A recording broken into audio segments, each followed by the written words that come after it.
Bienvenidos. En aproximadamente 20 segundos comenzarás a sentir los efectos de este fenómeno sobrenatural.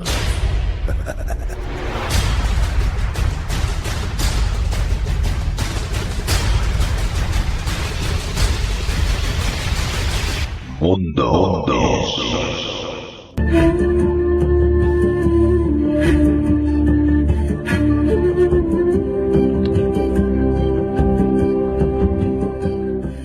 Muy buenas noches y bienvenidos un día más, una noche más, al mundo del misterio. Hoy hablaremos con Macarena Miletich de su última creación literaria, La Voz Viviente. Trataremos de las psicofonías y de las vibraciones de todo y cuanto nos rodea.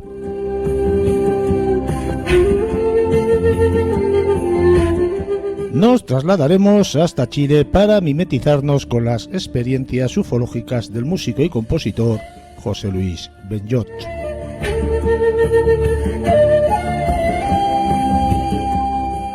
Y finalizaremos el programa volviendo al pasado de la mano del periodista Álvaro Anula Pulido y las reliquias de Felipe II. Os habla Juan Carlos Baruch Hernández y esto es Mundo Insólito. Viaje a lo desconocido con mundoinsólitoradio.es. Vive una sensación única, intensa, excitante. Mundo. La radio. Mucho más que radio. Mundo.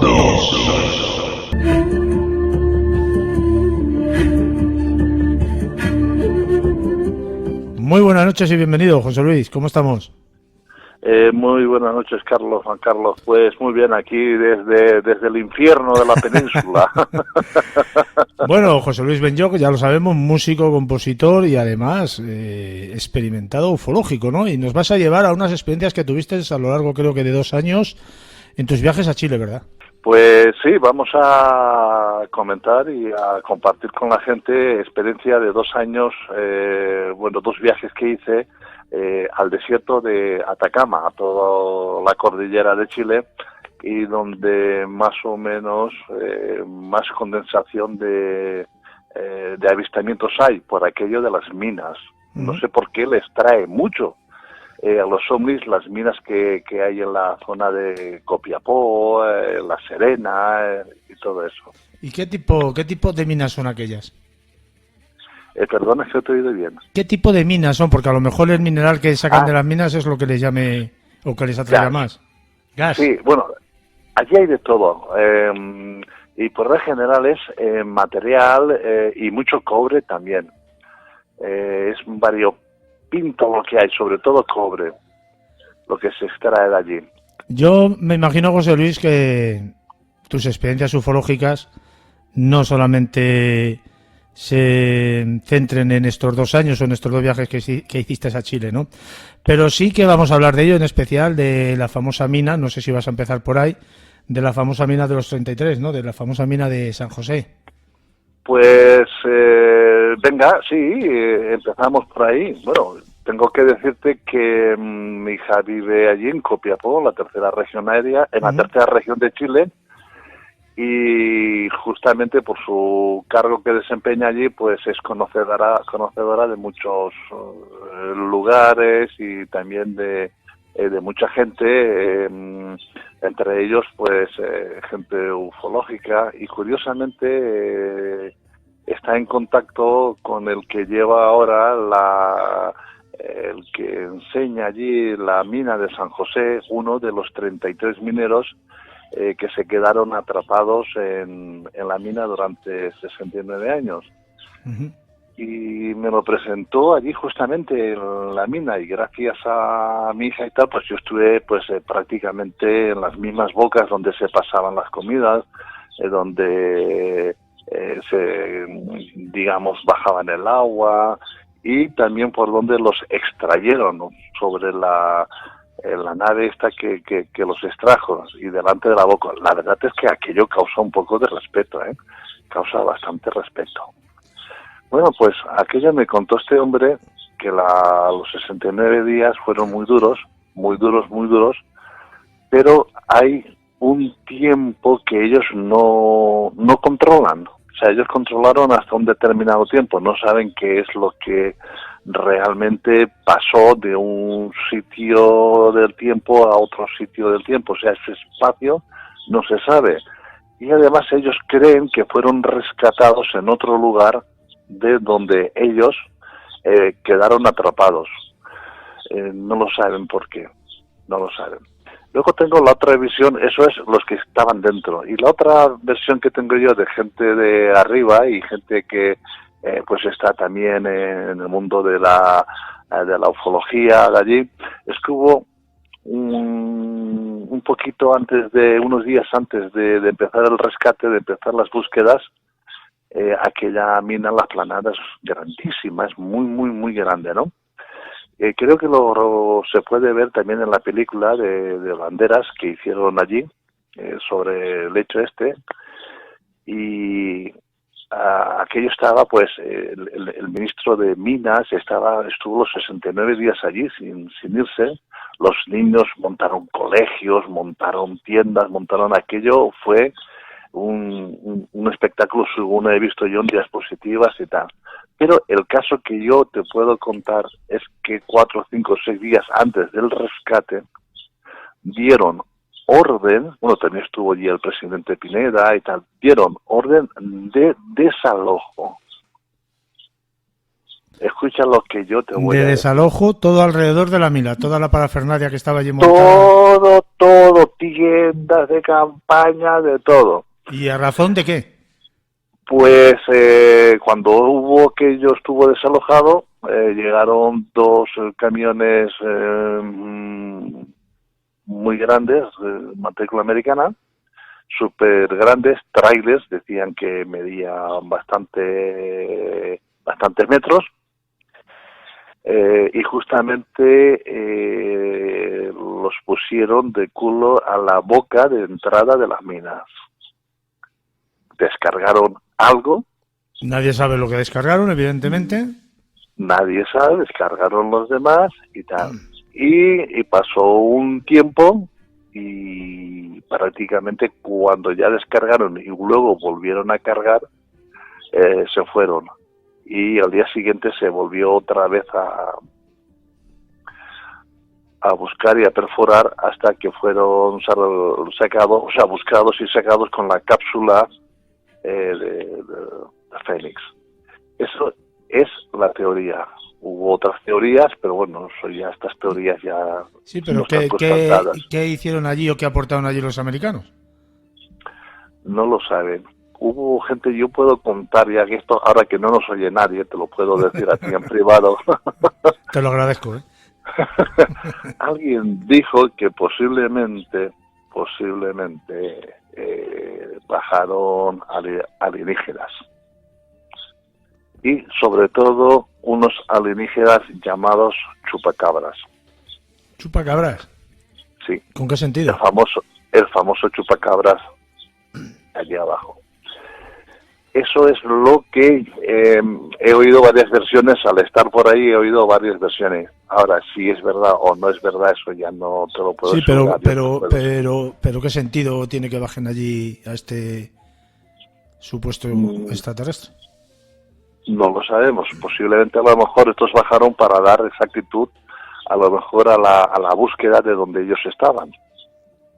O sea, ir concretamente perforando a donde ellos estaban, que justamente no estaban allí, según tengo yo relatado y escuchado, de que ellos, la mina esta es un zigzag, y ellos cayeron en una parte del zigzag y los encuentran en la otra parte del zigzag de donde se había hundido la mina. ¿Y ellos no se habían movido? Ellos, ahí hay un espacio temporal que ellos no recuerdan.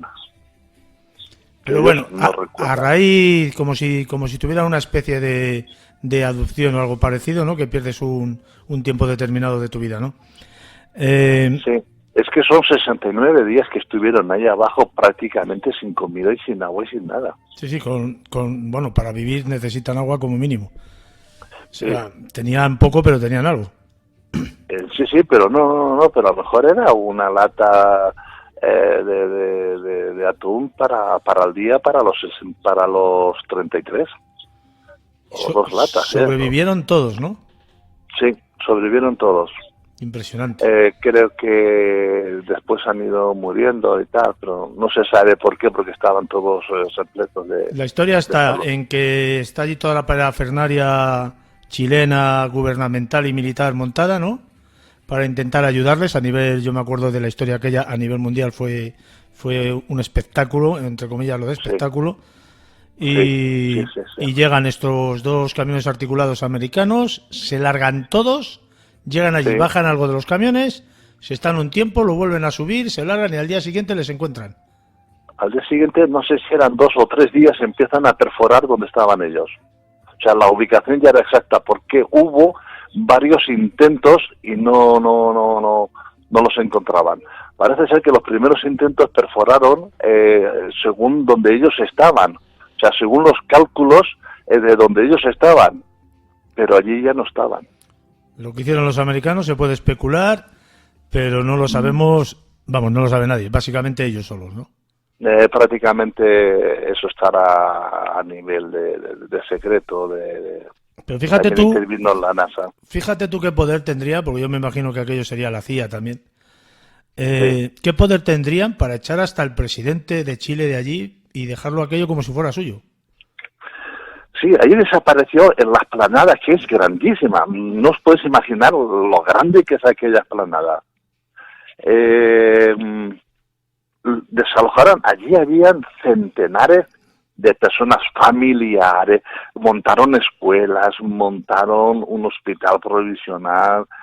Aquello fue impresionante. Y luego tú vas allí y ves todo aquello en las planadas y dices, madre mía, la que hubo aquí, más las fotografías de que hay allí expuestas y tal.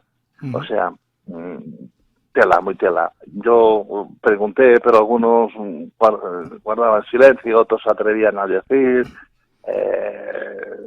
Se especuló que esos movimientos de cuerpo fueron trasladados de un lugar a otro lugar pasando el derrumbe. ¿Cómo los pasaron? Ahí está, no se sabe. Ahí está. De todas maneras, ahí no se ha hablado. Algo me dice que tú sabes más que no nos puedes contar. Pues habrá que preguntárselo. Sí. Yo creo que nos ocultas algo. Bueno, pero dentro de lo extraño que es todo el caso, no demuestra nada que hayan sido seres extraterrestres, ¿no? Yo creo que ahí lo que intervino fue una fuerza de momento desconocida para nosotros, porque creo que hubo 3 o 4 intentos de perforación y no daban el lugar o el sitio donde estaban ellos. Según me decía que ellos oían perforar, pero el ruido, ¿no? Pero no sabían si era por el ruido que origina la oquedad de la montaña o es que ellos veían que pasaba, ¿no? Pero que no sabían desde arriba dónde estaban. Sin embargo, el misterio, Juan Carlos, es que a partir de que entran estos camiones, perforan al lugar exacto. Sí, como que ellos sabían lo que hacían con una tecnología seguramente muy desconocida para nosotros. Y bueno, yo creo que los americanos, una hipótesis que se me ocurre ahora, ofrecieron su ayuda, pero con la intención de que allí nadie se enterase de lo que estaban haciendo, ¿no? Por eso se fueron todos del lugar y les dejaron solos. Sí, efectivamente. Allí abandonó todas las planicies, la abandonaron. Ten en cuenta que hay un caso que yo me enteré allí, aunque yo creo que lo sabía, pero yo ya no me acordaba. Hay un caso que es el caso del Roswell chileno, allá por el año 98. ¿Cuál caso es? ¿Tú sabías algo de este?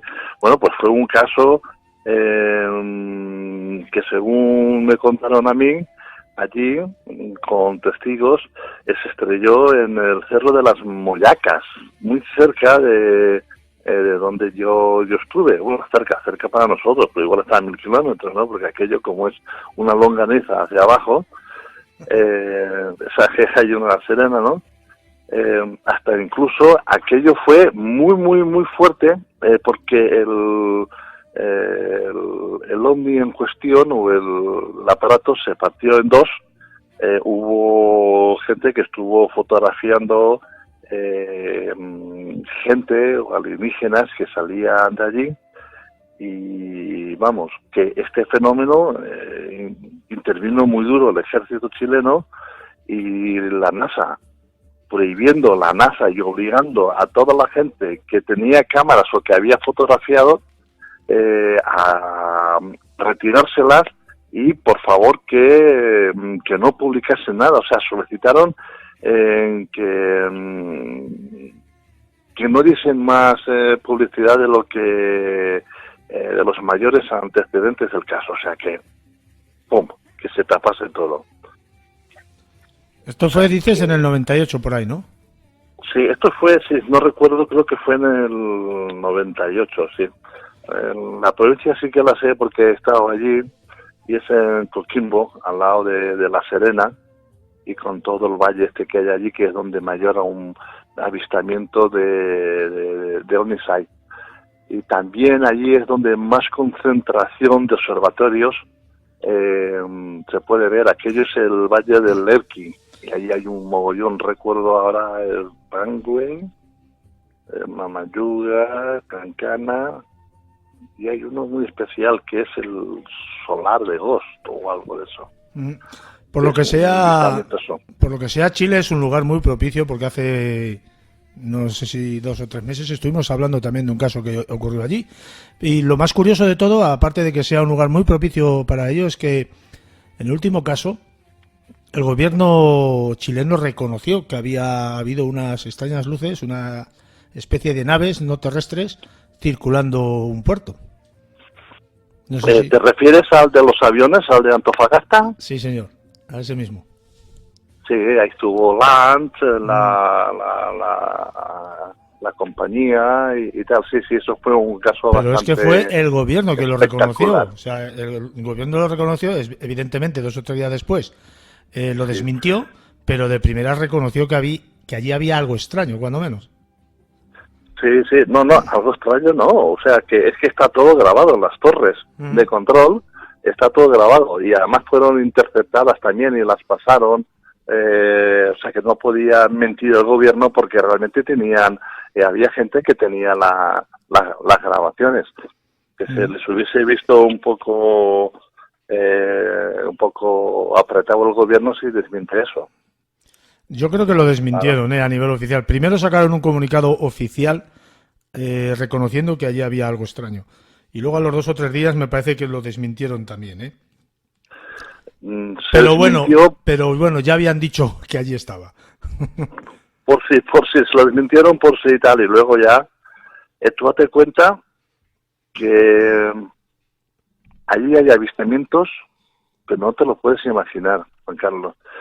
Yo tuve el placer de entablar con el presidente de ufología de allí, de la región de Atacama, de Copiapó. Me lo presentaron, y él me llevó a su casa, me enseñó fotografías, hasta incluso subimos un par de veces a una altitud 2.000, 2.200, 2.500 metros, en pleno, que aquello es una pasada, ver el cielo desde ahí arriba, a tener, como ellos tienen, contacto con ellos. Realmente es impresionante, la respuesta que tienes de ellos. Íbamos con láseres, yo no lo sabía esto, y me enseñaron a utilizarlos. Y dentro de estos 2 últimos viajes que hiciste a Chile, ¿tú has tenido alguna experiencia personal fuerte? Sí, mira, a los 2 o 3 días de estar allí en casa de mi consuegra, pues me presentaron a este hombre, vino allí por la tarde-noche y bueno, estuvimos hablando sobre esto. Ellos sabían que a mí me gustaba todo esto, bueno, y me arraciaron con esto. Y cuando ya vimos determinadas diapositivas o fotografías en el ordenador y tal, dice, y ahora vamos a ver si podemos contactar con alguno. Claro, yo, a ver si me entiendes, calladito, educado, respetuoso, pero dentro de mí, de la forma que hablaba este señor, es como el médico dice, te ve, tiene fiebre, pues tienes gripe, estás tosiendo y tienes gripe, o sea, me lo afirmaba así como así. Y yo nunca he visto una persona tan digamos, tan seria y tan afirmativa en estos casos. Y sí. ¿Y qué podía ser? ¿Qué podía ser? Ah, bueno, sigue, perdona. Y salimos de noche, pues ya estaba allí, que ya la noche, saca su láser y empieza a dar ráfagas en el cielo, empieza a dar tal, y yo estaba mirando para otro cerro y tal, y empiezan, pues allí éramos como 6, 7 personas. Y algunos lo vieron, otros no, como una luz muy resplandeciente que yo nunca lo he visto. Y cuando me giré, la luz ya no había sido un lapsus, un segundo o algo de eso. Y al ratito, pues mirando por allí y tal, vi la primera ráfaga de donde él dijo, vamos a buscar aquí. Y dirigió el láser a esa zona y hubo allí 2 o 3 fogonazos, ¡bum! ¡Pum! Claro, yo cuando vi eso empecé a tragar saliva. Juan Carlos. Y bueno, y ahora aquí, y ahora allá. Y él, según como él disparaba los láseres, le contestaban. Bueno, para mí aquello fue, estaba pues un poquito excitado, un poco nervioso, porque eso no lo había visto nunca. No sabía qué decirte, si aquello era... No lo sé. Vamos, evidentemente no era ningún satélite, ¿eh? O sea, yo lo que vi allí no era satélite. O sea, que estás diciendo que había una especie de comunicación, no como en Encuentros a la tercera fase, pero algo parecido, ¿no? Sí, pero estaban altos, pero la luz es muy fuerte, pero no es un rayo, es como si enciendes una bombilla y tú la ves. Pero blanca, radiante, amarilla, blanca y tal. Bueno, pues pasó esa noche, luego hubo comentarios y al día siguiente, pues mi hija y mi yerno y yo, pues decidimos ir a comprar un láser. Imagínate tú, 3 gamberros metiéndose en un berenjenal que no controlábamos. Bueno, pues nada, impacientes cenamos y por la noche salimos. Tengo que decir que mi consuegra vive a unos 13 o 14 kilómetros fuera de la capital y dentro de lo que es el desierto de Atacama, que es una preciosidad. Contaminación lumínica, 0. Bueno, pues salimos, Juan Carlos, venga, vamos a empezar. ¿Quién empieza? Que si empieza y tal, empezamos, pim, pim, ahí un cerro, al otro cerro, pim, pim, pim, y al rato me dice mi hija, papá, aquello lo que hay allá, aquello que es, pues yo qué sé, hija, yo no soy de aquí, estaba alta la luz, y digo a mí yo no, oye, escucha, aquello que es, dice, no sé, por ahí no hay nada. Bueno, y ya no que más atrevido empezó a darle, y a los 5 o 6 minutos, ¡bum!, un fogonazo que no te lo puedes imaginar, un fogonazo. Bueno, nos quedamos un poquito parados. Mi yerno le iba dando ráfaga y al rato, ¡pum, pum, pum!, 3 fogonazos. Ya empezamos allí a decir, coño, que esto, coño. Y empieza veíamos luces de colores que iban, pero estaban lejos, estarían a un par de... Luego al día siguiente lo pude comprobar, estábamos sobre 3 kilómetros aproximadamente donde estábamos nosotros, a donde creíamos que estaba el UFO o el platillo este. Empezó a subir así muy lento hacia arriba y cuando estaba a unos 30, 40 grados, ¡bum!, salen dos luces de la barriga en dirección opuestas, como si cayesen, y después una hacia la derecha y otra hacia la izquierda, y desaparecen. Desaparecieron. Bueno, imagínate allí la cara de los tres. ¿Pero desaparecieron en el horizonte o Sí, desaparecieron...? sí. Desaparecieron. Se vio como dos luces que caen y ¡bum!, a una velocidad ¡zum!, desaparecen. Entonces ya, digamos que eso ya se nos escapaba de las manos, y ya pues yo decía a mi hermano, échale, y a mi hermano no quería, y ya cogí yo el láser y empecé a darle el láser hacia él, y nos pegó ahí un par de ráfagas más, y escucha, ya mi hija empezó a ponerse nerviosa y se ponía detrás de mí, y decía, papá, déjalo ver, y empezamos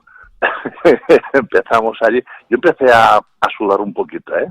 Cuando yo vi todo aquello, empecé a sudar, y a los 20 y tantos minutos más o menos, porque íbamos con unas cámaras, íbamos cronometrando las fotografías del reloj y tal.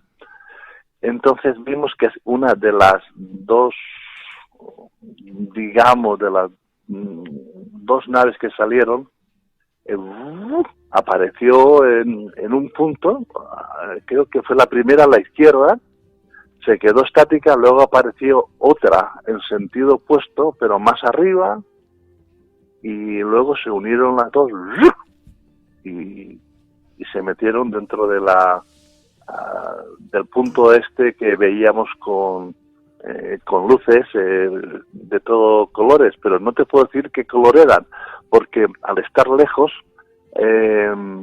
digamos que se mezclaban los colores, pero se podían distinguir en rojos, amarillos, creo que también verdes, una mezcla de colores. Pero cambiaban de un color a otro con una relativa frecuencia, ¿no? Sí, ya iban como si fuese aquello un círculo que fuese dando vueltas, o tal. Y luego, pues también supongo por el efecto ocular, que al estar tan lejos y tal, que los colores prácticamente nosotros los percibiésemos pues mezclados, ¿no? O más o menos. Pero aquello estuvo vamos, presente allí bastante tiempo. A raíz de ahí... Yo me imagino 3 personas adultas, evidentemente tú mayor que las otras dos, con unos rayos láser de estos, unos, ¿cómo se llaman estos? Punteros láser, haciendo de las suyas. Tú has dicho unos gamberretes, pero vamos, ya peinabas canas, ¿eh? Sí. Pues oye, pues aquello nos picó, ¿eh? Sí. ¿Qué explicación le puedes tú dar? Porque hay gente que dice que este tipo de bolas vienen de otra dimensión o de un mundo paralelo, que pasa a través de una especie de puerta dimensional, ¿no? ¿Qué explicación le puedes dar tú a esto? ¿O qué se te ocurre? Mira, al día siguiente contactamos, llamamos a este hombre y le preguntamos lo que nos había pasado con fotografías y tal, y este hombre nos estuvo explicando que eso era normal allí, que eso eran naves que venían, era un tipo de naves y tal. Entonces este hombre nos enseñó, me recogió a los 2 o 3 días, me llevó a su casa y prácticamente allí pude ver más fotografías con más tipos o prototipos de naves, fotografiados por él como presidente de la asociación, y realmente la asociación, cuando salen a hacer avistamientos o cuando quieren contactar o cuando contactan con ellos, o sea, este hombre tiene un arsenal allí que da miedo de ver todo aquello, ¿eh?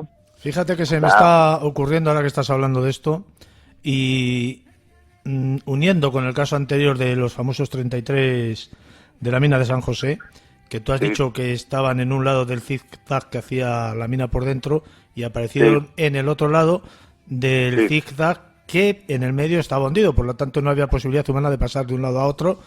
Se me estaba ocurriendo una especie de teletransportación.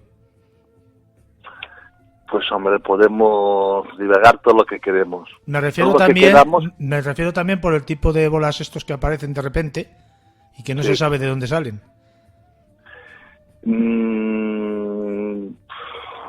Yo creo que allí lo que nosotros vimos, yo pude ver, eso por la boca de la mina no cabe.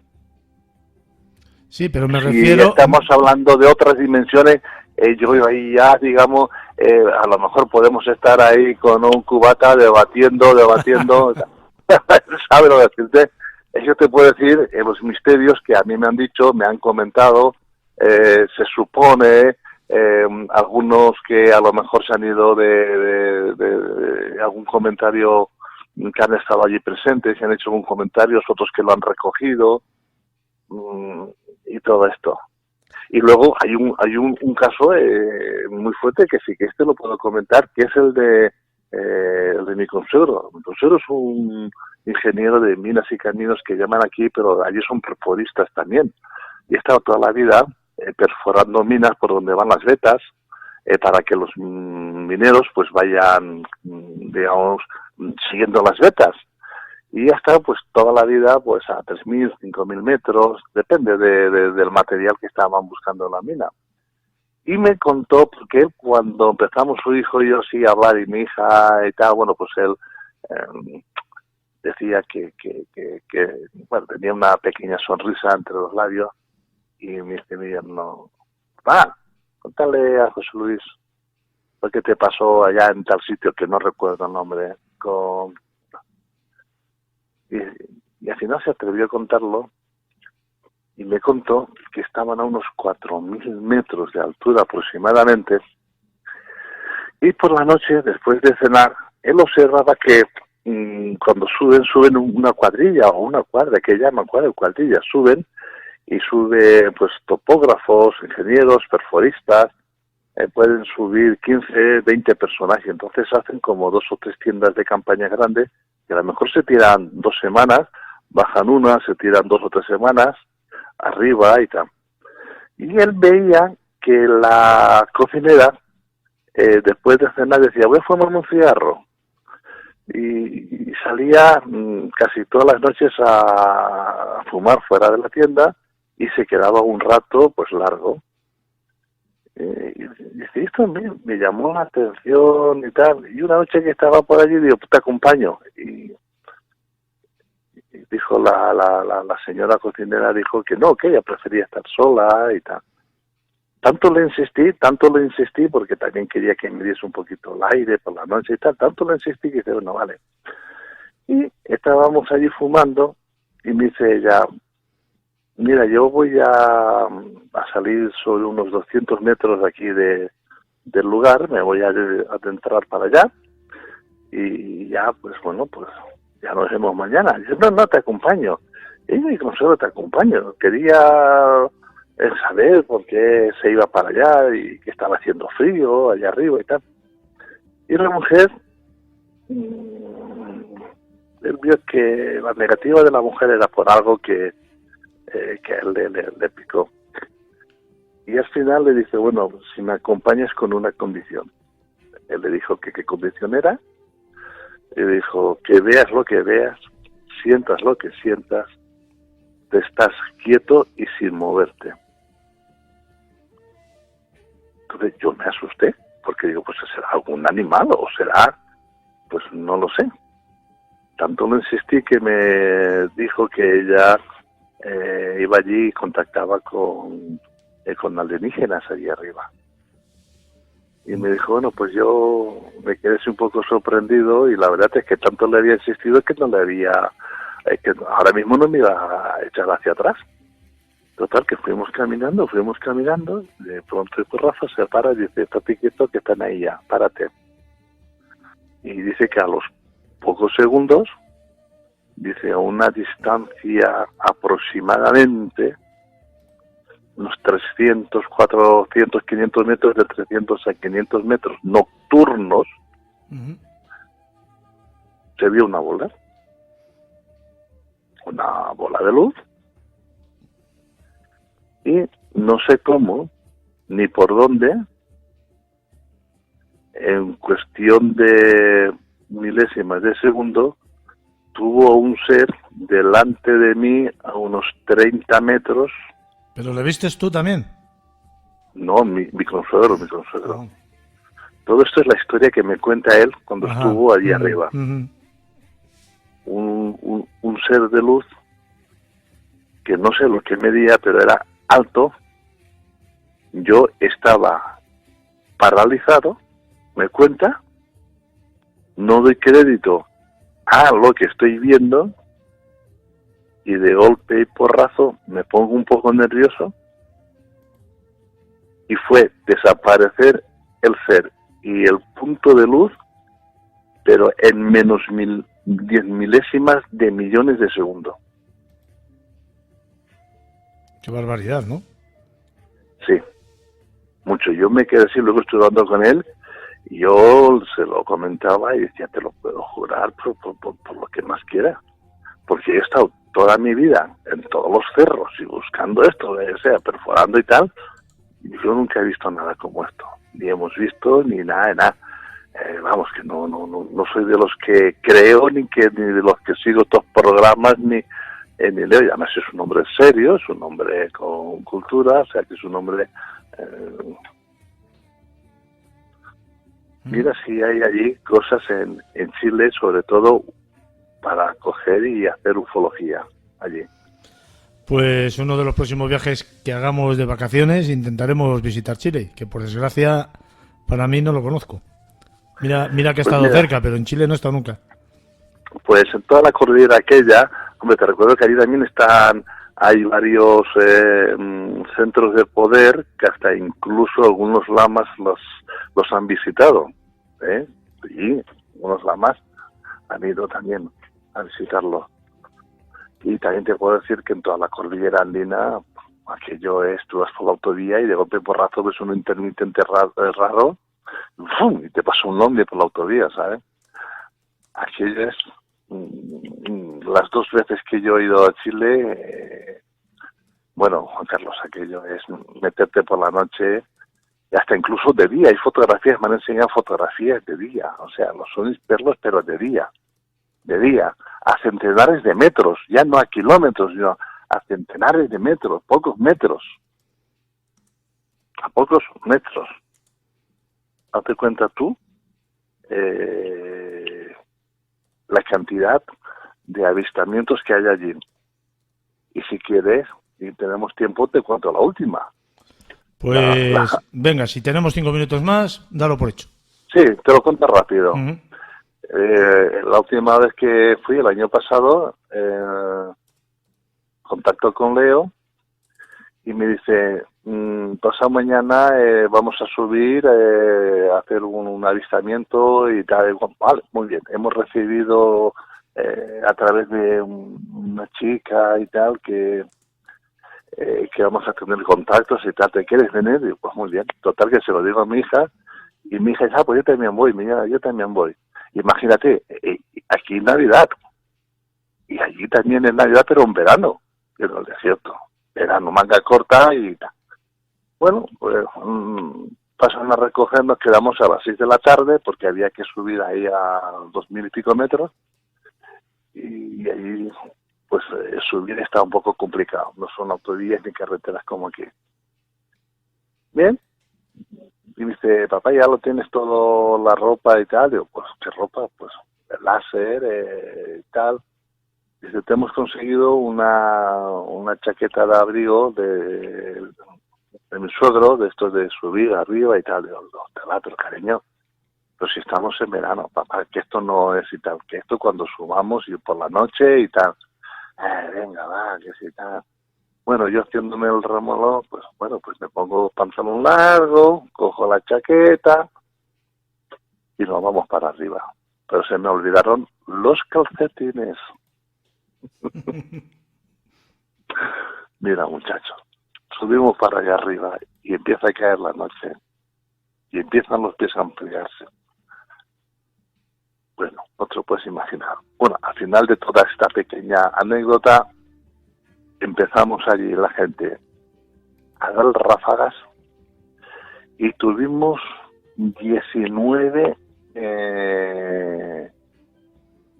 contactos diferentes con diferentes platillos. Interactuaron con nosotros unas 13 o 14 naves. Impresionante, Juan Carlos, impresionante lo que yo vi allí.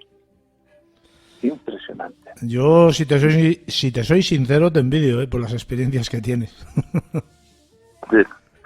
Te envidio sanamente hablando, Y desde entonces me enseñaron a buscarlos, y aquí de vez en cuando nos juntamos 2 o 3 locos, 4 locos, nos vamos a la playa, nos vamos a los Montes Limpios aquí por Murcia, subimos a altas montañas y tal, y sí, hay noches que sí que contactamos y interactuamos con ellos, La gente se queda un poco, al principio es escéptica, pero luego cuando dicen de estar aquí, jolines, están y bien. Pues, don José Luis Benlloch, ha sido un enorme placer que nos hayas abierto tu corazón en este sentido para contarnos con esa afabilidad y amabilidad y facilidad que tienes todas tus experiencias, todas las que has podido contar en el día de hoy.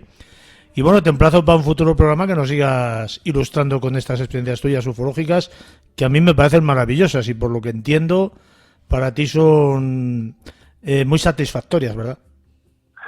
Pues la verdad es que sí, porque yo estoy colaborando con radios desde el año 93, creo recordar, y siempre que estas radios, y sobre todo aquí en Murcia, en el último peldaño y todo esto, ¿no?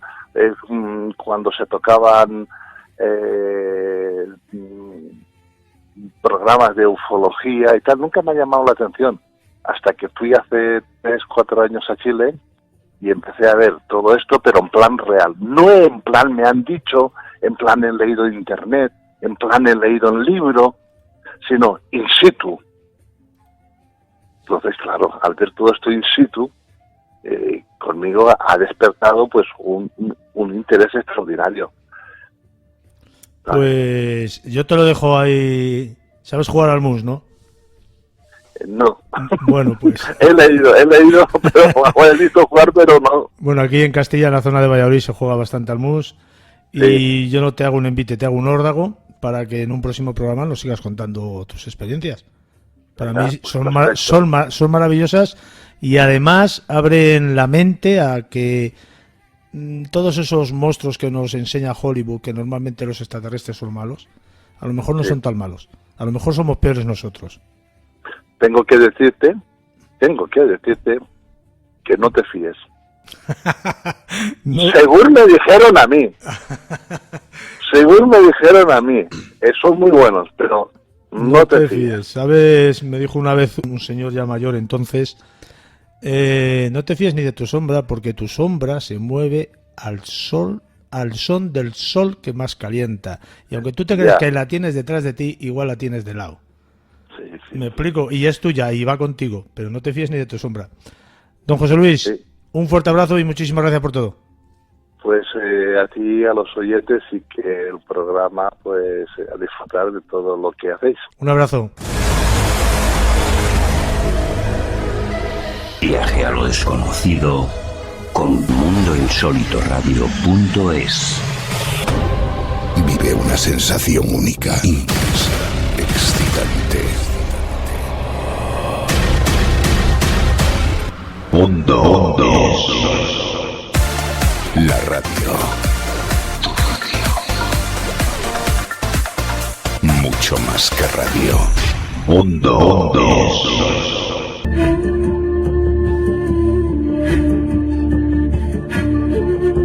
Muy buenas noches, Macarena Miletis. ¿Lo he dicho bien o Miletis? Miletis, sí, está correcto. Bueno, vamos para nuestra audiencia. Bueno, primero bienvenida a Mundo Insólito Radio por primera vez, espero que no sea la última. Y bueno, para nuestra audiencia, pues que te conozca un poco quién eres, lo que haces, a qué te dedicas. Y luego ya, si quieres, empezamos con el tema que te trae a este programa. Yo soy especialista en técnicas vocales, soy ortofonista, que significa sonido perfecto. Soy investigadora de la sonoridad humana y soy terapeuta y sanadora. trabajo también como instructora de la técnica, por una parte, de arquetipos de la sanación espiritual y por otra, de sonido y sensibilidad del ser, que es un método propio que yo he desarrollado para trabajar el sonido de la voz, desde la voz natural hasta lo dimensional. Es para tener una experiencia sonora de lo que significa la vibración de la conciencia. Bueno, vamos a hablar, entre otras cosas, de las voces del más allá, de los sonidos que supuestamente se registran en diferentes grabadoras, de esas voces de esos seres que han desencarnado supuestamente de esta vida y han encarnado en otra. Pero antes de eso vamos a hablar. Tú eres terapeuta, has dicho, e instructora de técnicas por arquetipo. Explícanos un poco qué es esto. Mira, en la técnica de arquetipos es el desarrollo para poder aprender el mundo de lo sutil del diseño humano. Los seres humanos estamos creados como un mapa, como un arquitecto dibuja los planos de una casa. El ser humano, y en realidad toda la naturaleza y todo en el cosmos, está diseñado como un arquitecto. El diseño está hecho en geometría sagrada. Y esta técnica, que casi podríamos decir que es una tecnología solar, la organizó Colin Bloy, un gran sanador de Inglaterra, que trajo aquí a España este sistema, y nosotros hemos aprendido directamente de él para poder transmitir y realizar la sanación en el diseño etérico de la persona, es decir, previo a la materia. Cuando nosotros trabajamos la geometría sagrada de una persona, podemos restablecer su energía, podemos aumentar su capacidad vital y podemos encauzar ciertas directrices emocionales gracias a percibir en su estado etérico cuáles son las pequeñas asimetrías, las pequeñas dificultades que pueda tener la persona en ese momento determinado. Si todo está organizado, como tú dices, significa que todo esto es premeditado, y si todo esto es premeditado, significa que hay una creación, digamos, inteligente sobre todo lo que se ha creado, ¿no? Sobre toda la existencia, sobre todo lo que somos. Sí, bueno, efectivamente, todo lo que se está investigando científicamente está llegando a la conclusión de que hay una inteligencia exquisita que ha podido elaborar, construir, diseñar todo tal como lo estamos conociendo, y además de una manera progresiva y que evoluciona en sí misma, ¿no? Todo lo que la ciencia está investigando del mundo cuántico, por ejemplo, ya tenían experiencias los primeros meditadores budistas. Es decir, que estamos avanzando en un conocimiento tecnológico de lo que es la conciencia, la vida y el universo. Por lo tanto, podríamos decir que el universo es una especie de creación única. ¿Podríamos decir que, disculpa? Que el universo es una especie de creación única. Sí, sí, efectivamente, es una creación única. Y nosotros estamos vinculados a esa creación, digamos, en modelo pequeñito, en modelo pocket size, el macrocosmos y el microcosmos, como lo solemos denominar. Sí, sí, eso es así. Siempre se ha dicho, o yo he oído decir desde hace mucho tiempo, que el universo es números, todo números, pero es que también es sonido, ¿no? También es música. Sí, el universo es vibración. Ese es el gran descubrimiento. Nosotros ahora, incluso en el siglo XX, estamos asombrados del avance, por ejemplo, intuitivo. Todo lo que son intuiciones también es vibración. Entonces, las distintas calidades de vibraciones, digamos que se condensan por naturalezas. Para entenderlo, nosotros tenemos los elementos, los 4 elementos más el 5º elemento. Pero efectivamente, todo es vibración en el universo, es música completamente. Nosotros mismos somos un instrumento musical que está vibrando, y según se conecte a las vibraciones de nuestro corazón, vamos vibrando mejor con las armonías que denominamos celestes. Eres creadora del sonido y de sensibilidad del ser. ¿Esto qué es? Bueno, sonido y sensibilidad del ser tiene que ver con lo que se denomina sanación sonora. Lo he denominado así en el sentido de que a mayor sensibilidad que nosotros tenemos en cuanto a las vibraciones, somos más capaces de emitir un sonido de conciencia, un sonido que traspasa lo físico y no se queda solo en la parte, digamos, gustosa de una meditación, sino que va más allá porque llega a ser una sonopuntura, llega a ser una sanación y llega a ser una conexión con otros niveles dimensionales donde tenemos experiencias especiales. También eres creadora del estudio Alfa Omega del nombre personal, y aquí hacemos un énfasis entre comillas, tu alma es tu nombre, ¿no? Sí, este estudio es un desarrollo del alfabeto.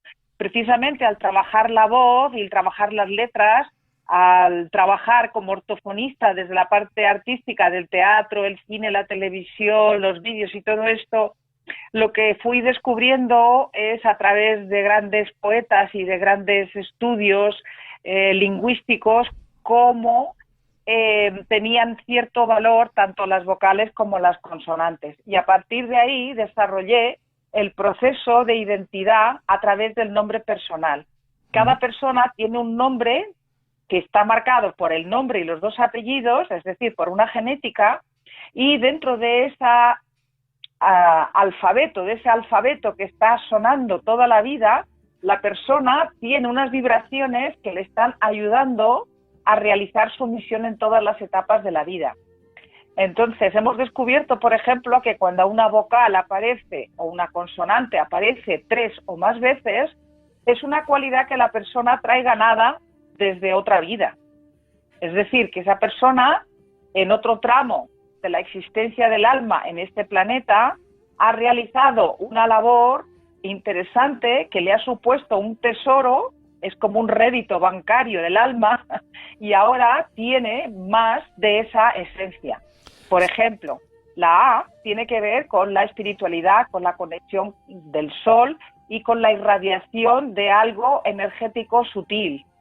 Entonces, una persona que tiene muchas A's, lo más probable es que cuando se le diga que ella ha podido realizar trabajos espirituales de servicio a la humanidad, de servicio a sus creencias o a su religiosidad en otros siglos, esa persona ha tenido un corazón lleno de amor y las labores que ha realizado durante esa vida, ese tramo, ahora le dan los réditos de estar más conectada con la vibración solar, con la irradiación de luz, digamos, más espiritual, más del ser, que está relacionado con el sol. Sí, Eso es un ejemplo. Pero estamos hablando de personas que son reencarnaciones. Pero podemos llegar a imaginar que por primera vez en un momento de la existencia de un ser nuevo pudiera tener sus inicios en esta nuestra forma de entender la vida. Quiero decir, bueno, que nazca por primera vez aquí, que no tenga ese pasado que tú has dicho a través de reencarnaciones. Bueno, lo más probable es que si son almas, como sabemos que todos estos niños que vienen, desde los que denominamos índigo en adelante hasta ahora, lo más probable es que las letras estén reflejando su propio trabajo, sea una forma de filtrar sus cualidades desde otro tipo de trabajo, desde otras franjas o desde otros universos.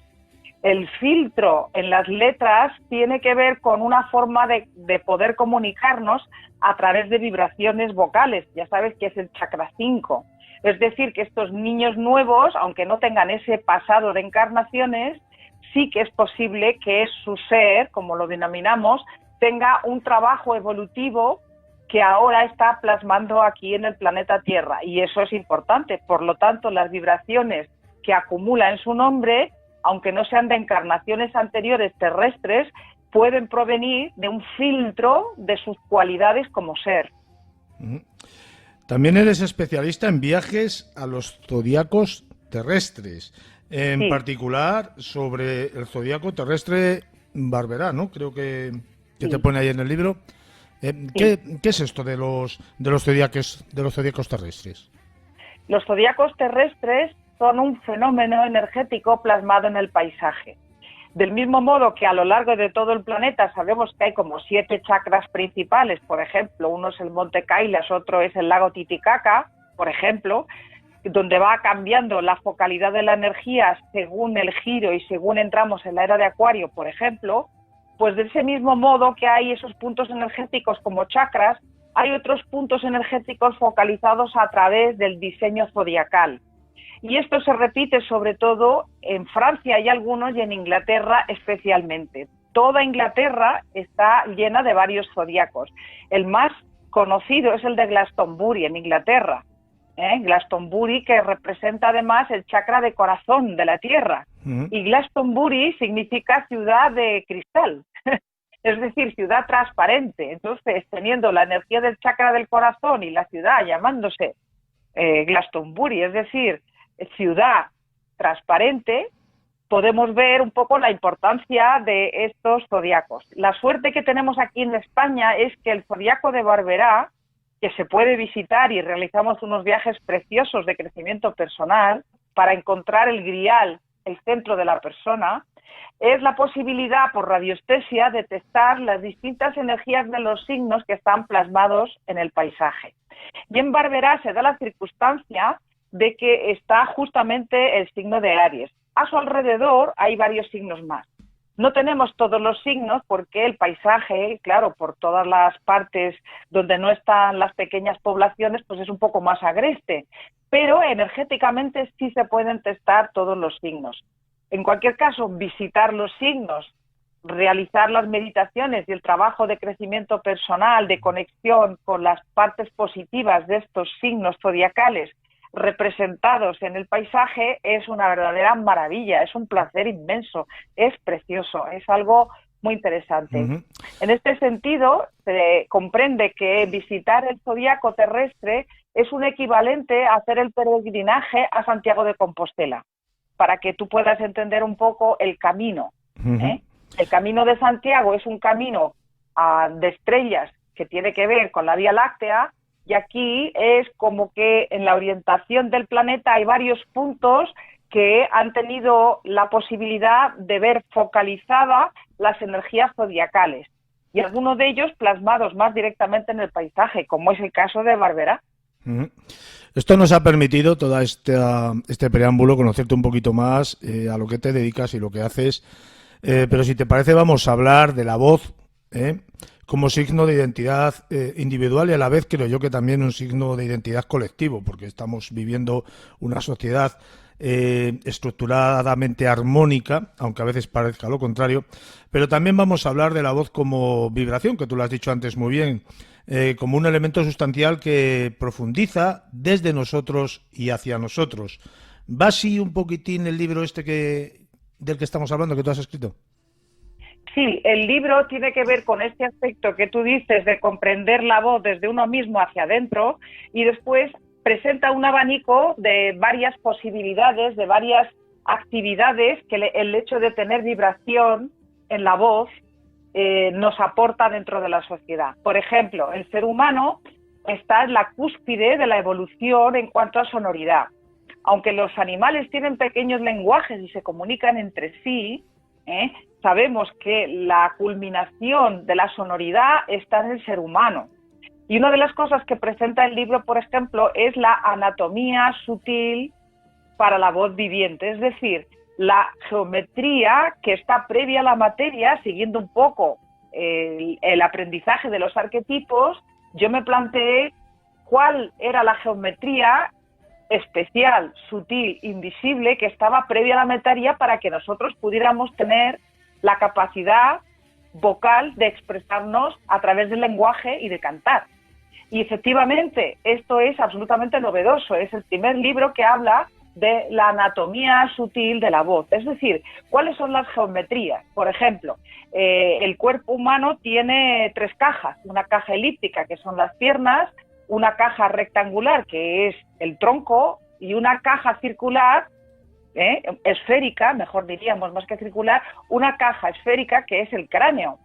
Entonces, por ejemplo, el hecho de que tengamos estas 3 geometrías tiene mucho que ver, porque en realidad el formato es un poco distinto al de los animales, por decírtelo así, y es súper diferente al de los peces, al de los animales del mar, que también tienen una geometría, algunos de ellos parecidos también a algo musical y relativo a la octava. Entonces ahí presentamos un abanico en el libro en el cual podemos analizar la respiración, la importancia que puede tener incluso a nivel sutil del ser de la persona, más allá del organismo. Presentamos la anatomía sutil para la voz viviente, o sea, cuál es la geometría sagrada que mueve a que el cuerpo pueda producir esas armonías musicales, tanto en la palabra, que llamamos palabra sagrada o palabra de conciencia, como en la música que denominamos de las esferas.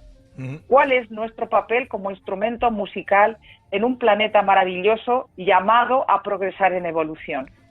Eso es otro de los temas. Después hablamos de los niños índigo, y ayudamos con la lectoescritura. Hablamos también del sonido mántrico, de cómo podemos nosotros cantar nuevos mantras en nuestros propios idiomas.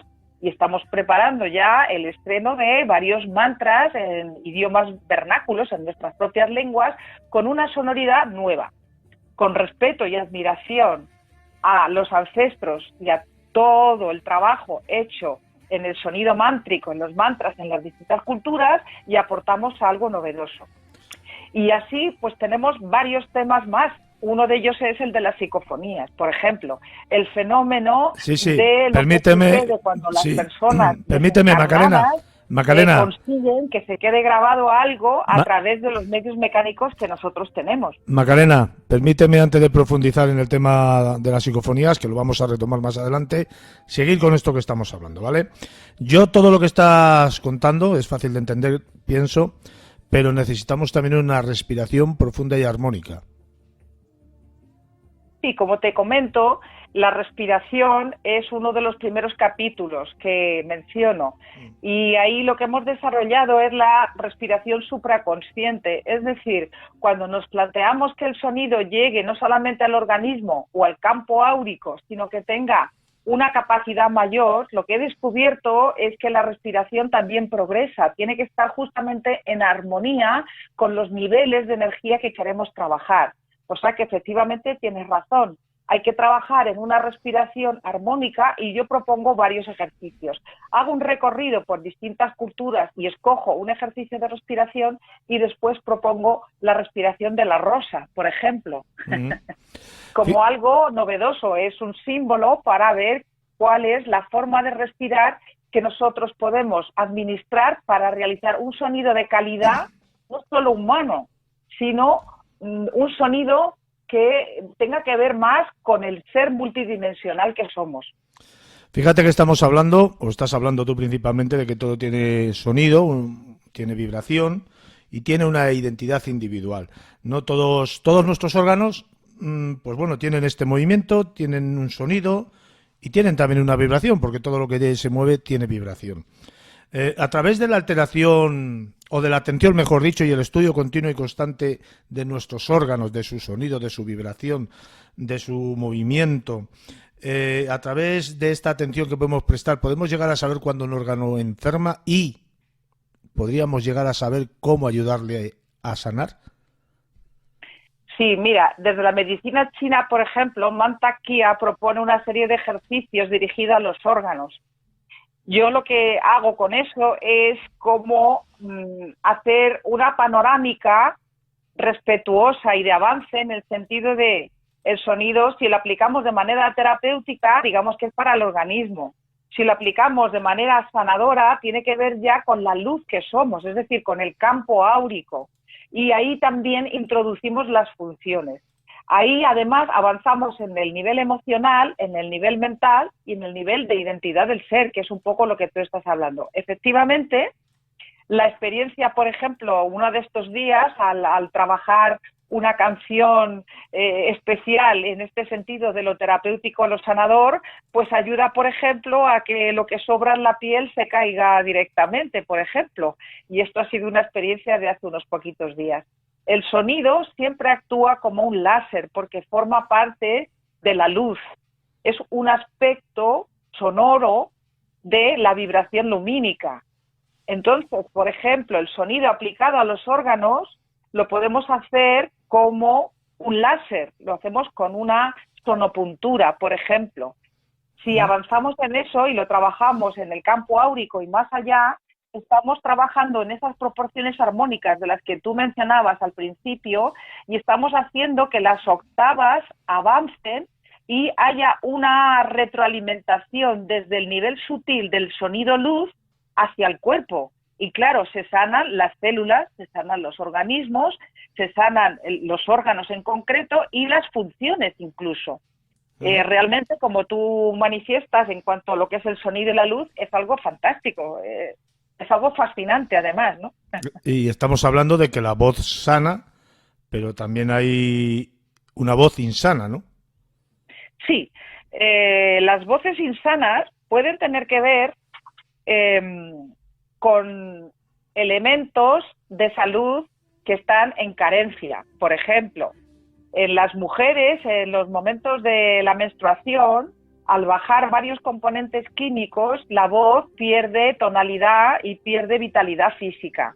No es que sea insana, pero quiere decir que la voz, para tener salud, necesita de una serie de componentes bioquímicos, de una serie de elementos hormonales también, y por otra parte la biométrica de la persona y la funcionalidad es la que le va a dar un correcto uso de la voz.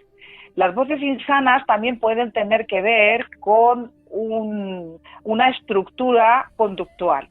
Es decir, cuando una persona se empeña mucho en hacer cosas que no tienen que ver con el amor o la bondad, su voz también lo refleja. Lo que sucede es que el sonido de la voz es capaz de solapar ciertos componentes y la persona que está escuchando puede verse envuelta en lo que llamamos un engaño. Y esa parte es insana.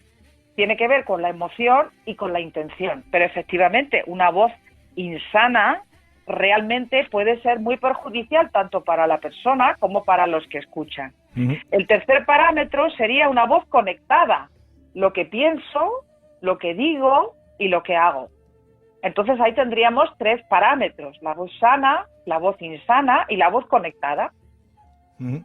Entonces yo creo que es imprescindible hacer una especie de introspección, ¿no?, para mejorar nuestro punto de vista, ¿no? Siempre hacia la positividad. El pensamiento positivo es fundamental también para todo esto, ¿no? Claro, mira, la voz realmente, en el libro también lo manifestamos, la voz es un placer.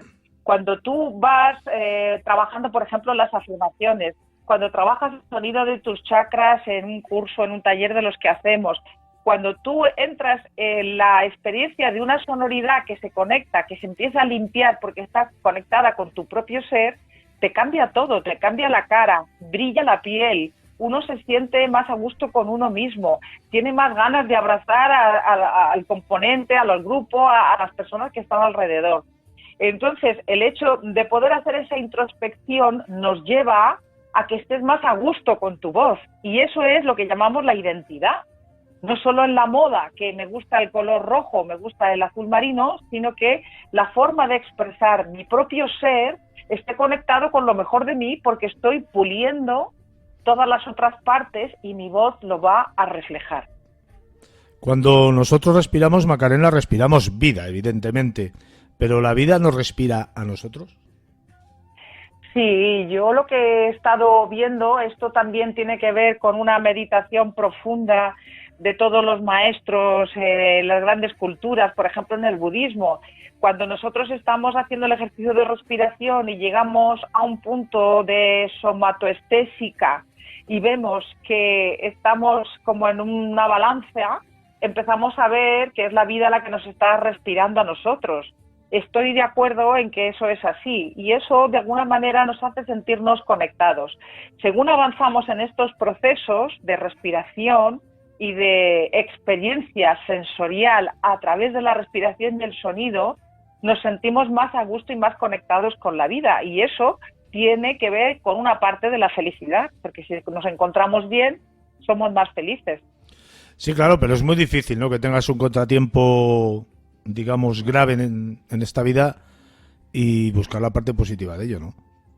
Claro, pero si no puedes buscar la parte positiva, por ejemplo, el tener la pauta externa y mental de me recojo en mi respiración, me remito, yo vuelvo a entrar en mí y empiezo a respirar, por una parte, la expiración ya empieza a soltar la densidad del problema. Y después de un cierto tiempo, que suele ser pequeño, empezamos a encontrar mejor y recuperamos nuestro centro. Y al recuperar el centro a través de la respiración, las afirmaciones y el sonido vocal, somos capaces de coger una perspectiva, de ahuecarnos dentro de nosotros y ver si hay una solución plausible en ese momento o empezar a buscarla. Bueno, estamos hablando de la voz viviente, de la voz del ser humano, ¿no? Que evidentemente tiene un sonido gutural, ¿no? Pero claro, ahora nos vamos a profundizar en las psicofonías, perdón, que es un apartado que tienes dentro de tu libro. Esas voces que vienen o son provenientes del más allá, tú lo explicas muy bien, yo he leído todo el capítulo intensamente, supuestamente no tienen un sonido gutural. ¿Cómo son producidas esas voces y esos sonidos que se graban? Claro, el sonido gutural, digamos que tendría que ver con una emisión no articulada, pero normalmente lo que se graba, lo importante por lo general es el mensaje. Es decir, que lo que se intenta interpretar siempre es las palabras que dicen. Por ejemplo, estoy mal, vengo del mundo de los muertos, aquí hay guerra, estoy sufriendo. Hay una serie de palabras que son los mensajes que intentamos identificar dentro de las grabaciones. Lo que yo propongo en el libro es precisamente como para poder darle una normalidad, igual que hay personas sensibles que pueden ver una persona fallecida y la ven directamente, la ven pasar, o una persona la puede percibir en un punto de la carretera porque ha habido alguien que ha muerto allí en un accidente. Del mismo modo, lo que sucede en las grabaciones es que el esfuerzo de la conciencia del ser atrapado entre dos mundos realiza una configuración energética, una condensación electromagnética lo más similar posible a la voz, pero no puede emitirla porque no hay una laringe física. Nuestro sonido se da gracias a que hay una laringe. Y esto es así porque en toda la naturaleza, tanto la evolución del oído como la evolución de la laringe se debe a su culminación en el hombre. Es decir, el lobo, por ejemplo, que tiene un sonido bastante alargado, solo puede emitir una sonoridad levantando mucho la cabeza y va a cuatro patas. Nuestro organismo, como hemos expresado antes, al tener unas cajas geométricas de geometría sagrada diferentes, tiene una sonoridad distinta. Entonces, la persona que ha fallecido y se encuentra entre dos mundos está como muy cerca de querer estar en el cuerpo físico que tenía y hace como un gran esfuerzo electromagnético para plasmar en la grabación que ofrecen los humanos que están teniendo la experiencia lo más similar posible a la articulación vocal de una laringe que no tiene. Bueno, cabría la posibilidad, creo yo, según estás comentando, de que en ese supuesto estado de existencia que se encuentre este ser, a lo mejor sí que tiene un sonido gutural allí que nosotros no somos capaces de entender aquí. Y esa, ¿cómo decirte? Ese esfuerzo para comunicarse con nosotros pudiera ser debido al cambio dimensional existente entre una existencia y otra. No sé si me explico ahora. Sí, perfectamente, claro, pero justamente al estar entre medias de dos dimensiones se produce, digamos, una distorsión de las ondas vibracionales. Justamente es exactamente eso que tú manifiestas en este momento. El hecho de que una vibración de una determinada cualidad esté entre medias de dos dimensiones, imagínate que para cruzar el puente de una dimensión a otra se produce una dimensión del espacio-tiempo y se produce una distorsión. Es exactamente eso, exactamente, sí, estoy de acuerdo, sí. ¿Y por qué la mayoría de las grabaciones que se obtienen, porque vamos, yo he oído muy poquitas, por no decir ninguna, grabación psicofónica donde alguien diga que está bien? Claro, porque cuando una persona está bien, se encuentra en un estado energético superior y puede transmitir mensajes desde un nivel mental mucho más elevado que nuestro oído traduce si estamos en un estado de conciencia adecuado, más allá de un estado alfa activo o un estado alfa pasivo. Entonces la conexión se produce porque en ese puente hay un acoplamiento dimensional de ondas donde la persona fallecida, digamos, que está en un punto elevado, es capaz de transmitir una vibración en un nivel, digamos, mental, y nuestra mente, a través del cerebro, es capaz de recoger, como la sintonía de las ondas de radio, recoger en ese estado meditativo especial, puede recoger esas ondas que le vienen traducidas a sonido, a su oído interno. Por eso la canalización, por ejemplo, nunca es distorsionada, porque se producen estados elevados de conciencia. Los estados elevados de conciencia los podemos entender como las escaleras de una pirámide, donde cuando estés más alto, por ejemplo, pues ves mejor porque hay más nubes, ¿no? Hay como una panorámica un poco diferente. Claro, el tema de todo esto es no tener miedo al hacer las grabaciones o no tener miedo al escucharlas, sino un poco entender el fenómeno de justamente de esas personas atrapadas entre dos dimensiones que están intentando manifestarse.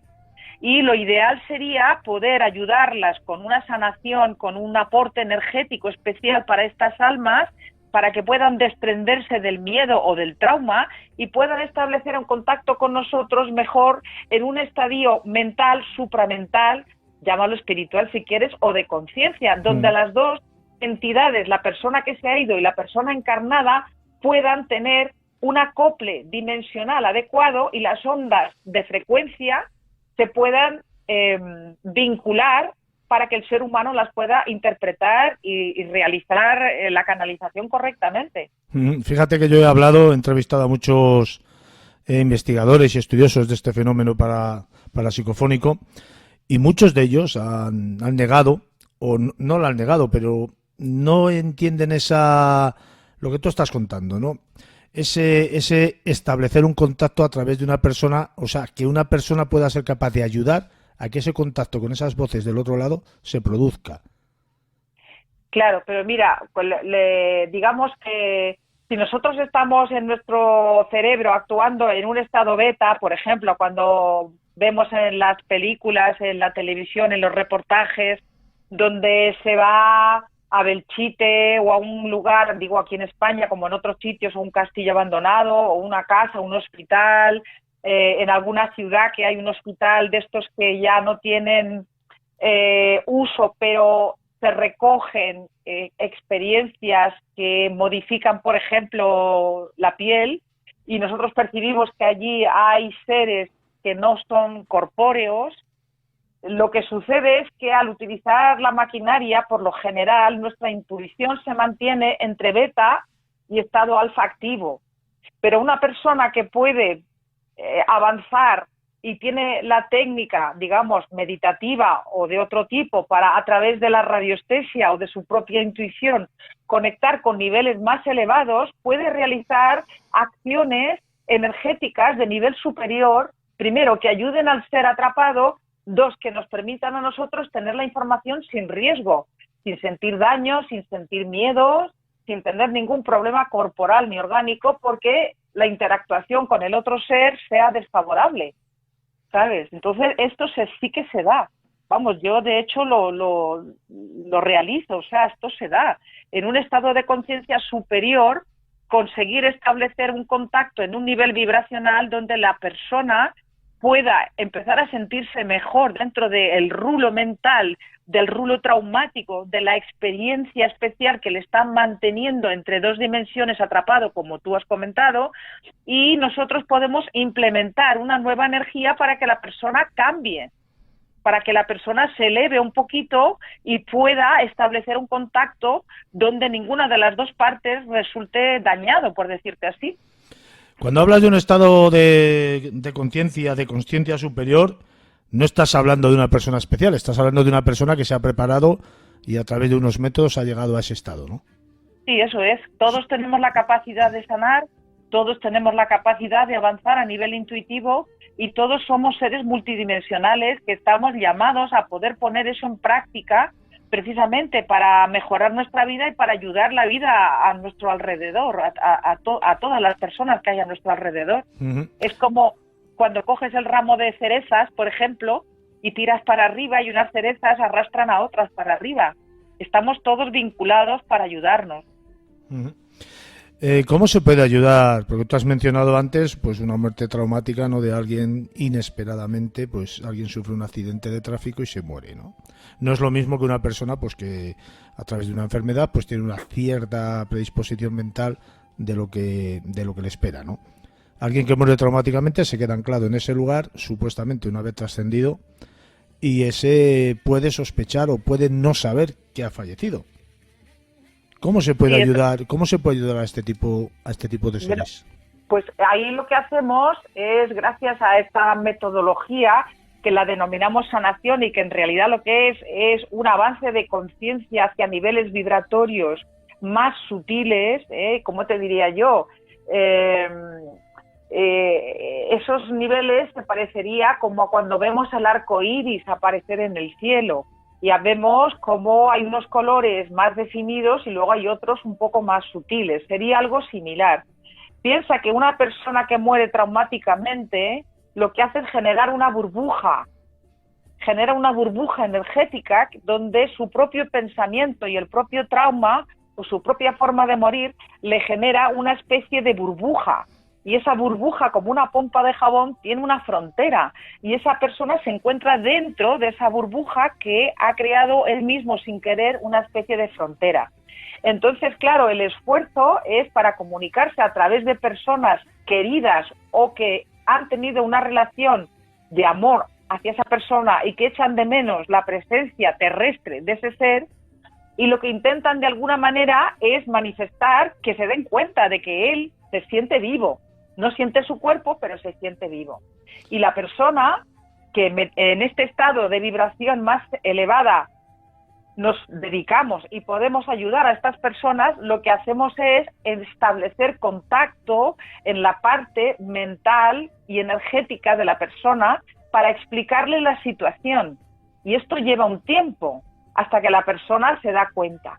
Cuando la persona se da cuenta, por lo general permite que nosotros hagamos un aporte energético de energía sutil, especial, llena de amor, para que esa persona se encuentre mejor y pueda encontrar el camino, el ascensor, el camino de la luz, como llamamos, que pueda seguir un camino comprendiendo la situación de lo que ha pasado. Como estamos hablando de voz, también una de las teorías de las grabaciones psicofónicas nos dice que algunas de esas voces registradas pudieran ser voces ancladas en un espacio-tiempo continuo, sí, como que estuvieran ahí, se hubieran hecho en un pasado lejano y se hubieran quedado ahí ancladas en ese lugar, ¿no? Sí, efectivamente. Eso, cuando sucede eso, es porque se ha producido una especie de pausa en el espacio-tiempo, y es exactamente igual que si dejamos una película parada en casa, en el DVD, es exactamente así. Y ahí lo que hacemos es el trabajo, claro, lo que hacemos es sanar ese espacio-tiempo que está como acotado, que está como en pausa, y tenemos también una metodología, digamos, como a partir de un fenómeno radiestésico, donde podemos aportar también una energía sutil especial para que eso se pueda disolver. Lo que sucede, por ejemplo, en espacios demasiado densificados, por ejemplo, yo sé que en Belchite cuesta mucho, se sabe también que en los lugares donde ha habido campos de concentración también está costando mucho. La impregnación emocional de los seres humanos que han vivido una experiencia tan traumática, digamos que tiene una densidad casi como de piedra, que es muy difícil de ir disolviendo en estos ejercicios en el espacio-tiempo atrapado por esa situación. ¿Cómo podemos llegar a diferenciar pues esa grabación no psicofónica de una voz que supuestamente viene del otro lado, ¿no?, del más allá, de una grabación psicofónica de una voz que está anclada en el espacio-tiempo? ¿Cómo se diferencian? Bueno, la diferencia sería porque, por ejemplo, con la persona podemos establecer una comunicación y nos puede contar varias cosas. Y en el espacio-tiempo atrapado lo que sucede es que se va repitiendo. Lo que está en pausa se repite y tú puedes identificar la misma escena. Por ejemplo, si se oyen ruidos de rifle, se oirían ruidos de rifle, habría una pausa y se volverían a oír. Y además no hay ningún ser humano. Se entiende que son voces que están plasmadas, grabadas, impregnadas en una especie de trozo de cinta que se repite. Entonces hay una diferencia realmente. Uh-huh. Dentro del libro, pues yo creo que al final das unas pautas de cómo seguir cualquiera de los métodos, ¿no? Sí, claro. La pauta es lo que entendemos como evolución en nuestro manejo energético, comprender cómo es nuestra energía y ponerla al servicio de esta ayuda incondicional, que es una ayuda amorosa, que es un servicio, que es una facilidad para que las conciencias, en el primer caso, puedan comprender que hay una solución a lo que les pasa, y en el segundo cambio, lo que tenemos que hacer cuando es un espacio impregnado de una historia, lo que tenemos que hacer es conseguir liberar esa franja, ese trozo de película, y dejarlo listo, abierto, preparado para que tenga su propio presente, que posiblemente pueda ser otro que aquella guerra, que aquella situación, o aquel tiroteo, o aquella masacre, por ejemplo. Esto, a mí se me ocurre que ayudarse uno a sí mismo también es ayudar a los demás, ¿no? Porque aunque esto suene egoísta, si tú consigues mantener una vibración armoniosa, esto irradia a los demás y a los demás le puede llegar a contagiar. O sea, que si tú te ayudas a ti mismo, también estás ayudando a los demás. Hombre, fíjate que la frase que tenemos es, yo estoy con esta persona, tiene buen rollito, tiene buenas vibraciones, y yo voy a quedar con ella porque estoy muy a gusto con esta persona. Es decir, que cultivar nuestro propio nivel vibracional es como cultivar una planta. De hecho, a mayor nivel vibracional, mayor alcance hacia los demás. Entonces, efectivamente, el trabajo, el servicio energético siempre implica un trabajo personal, una evolución personal, un estar cómodo, un conocerse a uno mismo, un amarse a sí mismo, un estar contento pues de los talentos que uno tiene, reconocerlos, ver qué pequeñas aristas faltan todavía y estar siempre en una actitud pues lo más cariñosa posible con uno mismo, y eso se desprende en toda nuestra energía, en el campo áurico, y también está presente en la voz, si estamos ya en esa fase de la voz conectada con uno mismo. Entonces, claro que sí, por supuesto. El trabajo con uno mismo es fundamental, porque tu propio instrumento musical lo tienes que afinar, ¿no? Como un Stradivarius. Uh-huh. Bueno, no estamos hablando de un instrumento cualquiera ahora mismo, ¿eh? Sí, eso es. Para mí es mucho más valioso que el que tú has mencionado. Este libro en un principio tenía una iniciativa distinta a la que ha sido, ¿no? Sí. Bueno, yo cuento esta anécdota porque yo he trabajado mucho como profesora de ortofonía para teatro, cine, vídeos, televisión y todo esto, y yo notaba que faltaba como textos para ayudar a comprender un poco por qué había que hacer un entrenamiento vocal para el aspecto artístico. Pero al conocer, la verdad es esta, al conocer a Colin Bloy y entrar en el mundo de las energías sutiles y empezar a prepararme como instructora de sanación, lo que sucedió fue que se iba haciendo en paralelo la formación, el aprendizaje, la aplicación de todo lo que era la geometría sagrada con lo que era el sonido, conectado con todo esto que hemos hablado, conectado con uno mismo, conectado con las afirmaciones, conectado con estados meditativos, conectado con el sistema de los chakras. Y yo fui desarrollando una aplicación de todo lo que era el corpus, la ciencia espiritual de los arquetipos en relación al sonido. Y lo que me he encontrado es que además el formato de la onda, la octava, es un formato de geometría también que es ondulante, es una geometría que funciona y que está muy vinculada a la geometría sagrada. Y eso es lo que he hecho. El libro se transformó en poder utilizar la voz con técnica, con emoción, con vibración especial desde la identidad de cada uno, utilizarla de una manera agradable, eficaz, amorosa, como instrumentos musicales multinivel, en todas las dimensiones. ¿Nuestros pensamientos también es sonido, también es vibración? Sí, por supuesto que sí. Lo que pasa que justamente los pensamientos, si te fijas, están en la naturaleza de lo mental. Y esa naturaleza está muy vinculada, es decir, el chakra 6 con el chakra 5 está muy vinculada. Cuando nosotros nos dejamos arrastrar por un pensamiento negativo, nos cambia el estado mental. Cuando nosotros conseguimos desde el estado mental tener un pensamiento positivo, nuestra voz también cambia y mejora. Es decir, que hay una interrelación muy, muy agradable y muy grande. Por lo tanto, somos lo que pensamos. Claro, somos lo que pensamos. Y la idea de eso que pensamos es manifestarlo, porque el ser humano tiene la capacidad de expresar. Así como nuestras mascotas, por ejemplo, los perros nos lo dicen todo con los ojos, nosotros tenemos la capacidad de utilizar un sonido que puede llegar a atravesar múltiples dimensiones para crear, para amar y para conectar con todos los colegas y seres que habitan este universo y todos los otros universos que hay. Sí, ¿sabes? porque Sí, también claro. bueno, estamos hablando de la vibración de la voz humana, del sonido del cuerpo humano, pero hay que decir que el universo también es sonido, también es vibración, y que una piedra que te encuentras en el camino también tiene una vibración y tiene un sonido. Porque, aunque no lo parezca, está siendo influenciado por todo lo que le rodea. ¿Qué quieres decir? ¿Que nuestra voz está influenciada por la sociedad, por el mundo que nos rodea? Sí, pero yo iba a ir desde la piedra para arriba. No sé si... Desde la Claro. Tierra para arriba. Claro, pero el fenómeno es lo mismo que el espectro de ondas de radio.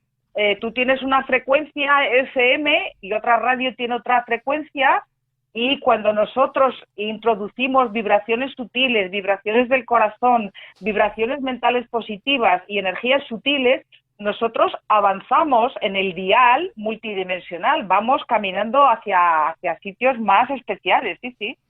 Luego hay otra forma de percibir la existencia. Yo tengo la teoría de que, bueno, no es una teoría mía, seguramente que está escrita por otras muchísimas personas antes que yo, de que las cosas que miramos desde distintos estados de ánimo las vemos de distintas formas, al igual que la misma cosa vista por distintas personas no se capta ni se interpreta del mismo modo.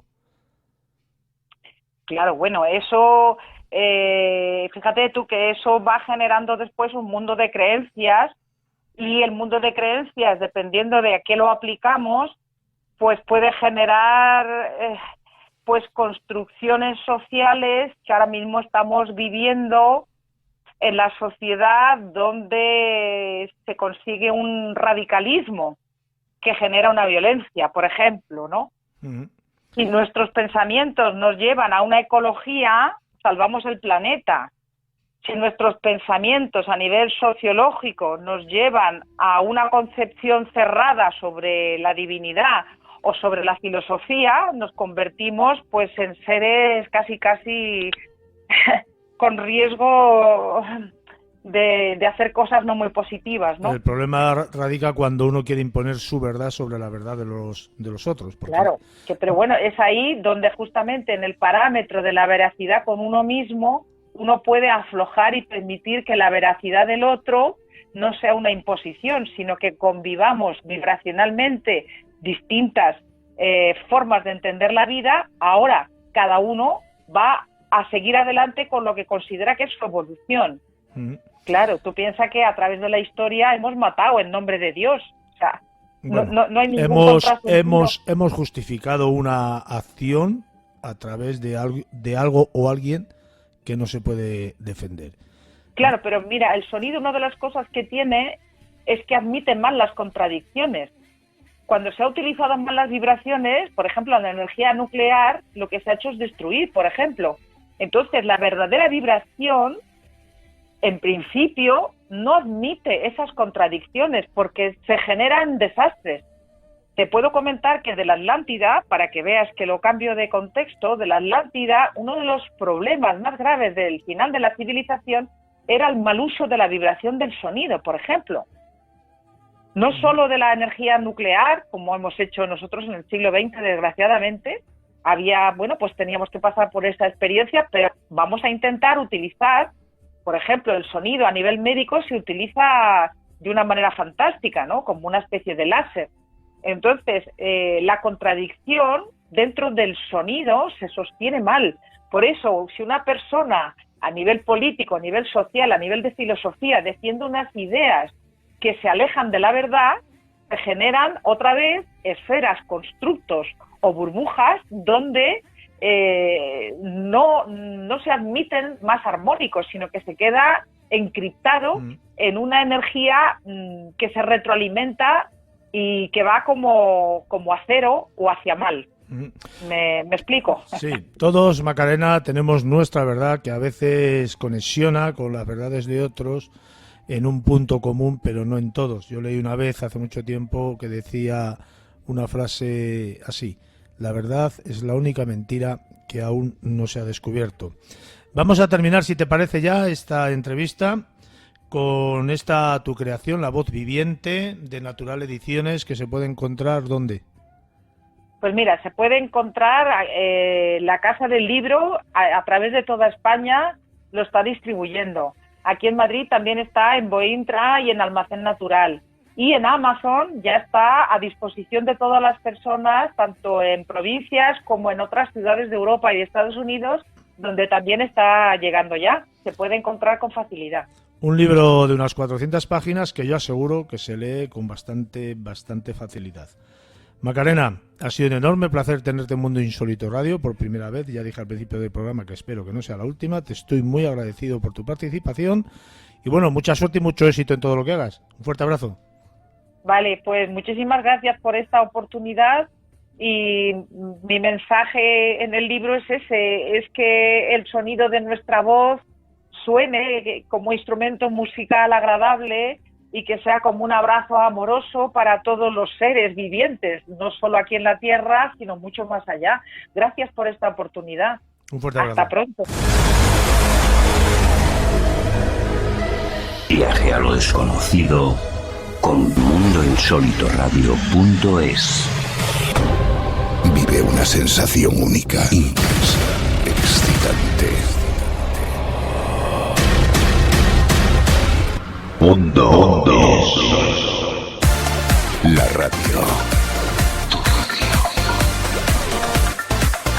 Mucho más que radio. Mundo.